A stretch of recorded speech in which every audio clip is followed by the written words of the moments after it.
دوستو، دنیا بھی بڑی عجیب جگہ ہے۔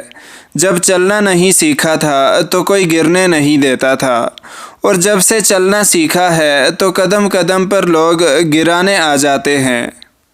دوستو، ضرورت سے زیادہ اچھا ہونا بھی ضرورت سے زیادہ ذلیل کروا دیتا ہے۔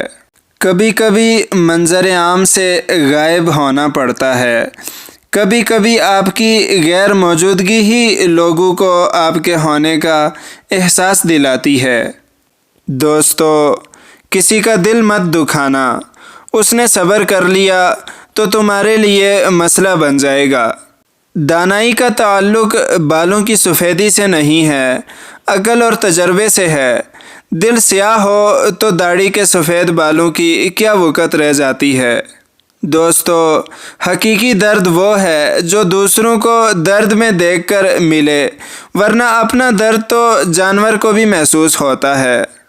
دوستو، زندگی گزارنے کے دو ہی طریقے ہیں، جو ہو رہا ہے ہونے دو اور برداشت کرتے رہو، یا پھر ذمہ داری اٹھاؤ اسے بدلنے کی۔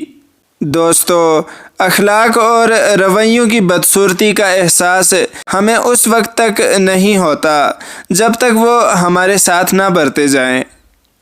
دوستو، طاقت انسان کو بدلتی نہیں ہے، بس اس کا نقاب اتار کر اس کا اصلی چہرہ ظاہر کر دیتی ہے۔ دوستو، وقت سب کا آتا ہے، بس وقت آنے میں وقت لگتا ہے۔ دوستو، آپ کا ایک لفظ زخم بھی لگا سکتا ہے اور مرہم بھی بن سکتا ہے، اختیار آپ کے پاس ہے۔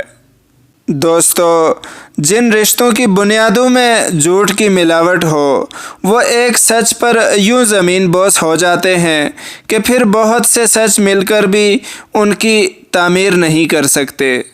دوستو، زندگی میں اگر برا وقت نہ آئے تو اپنوں میں چھپے غیر اور غیروں میں چھپے اپنے کیسے ظاہر ہوں گے۔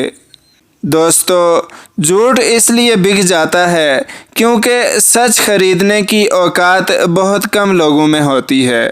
دوستو، اپنے حصے کی غلطی کا اعتراف کر لینا کسی بھی مسئلے کے حل کی طرف پہلا کامیاب قدم ہوتا ہے۔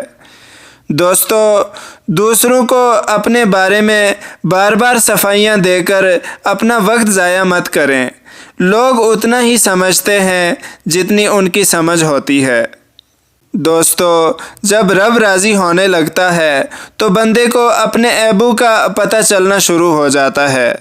عیباں والا بندہ میں اندروں باروں گندا میں، رحمت رب دی کجیا مینوں، عملوں انجتے مندہ میں۔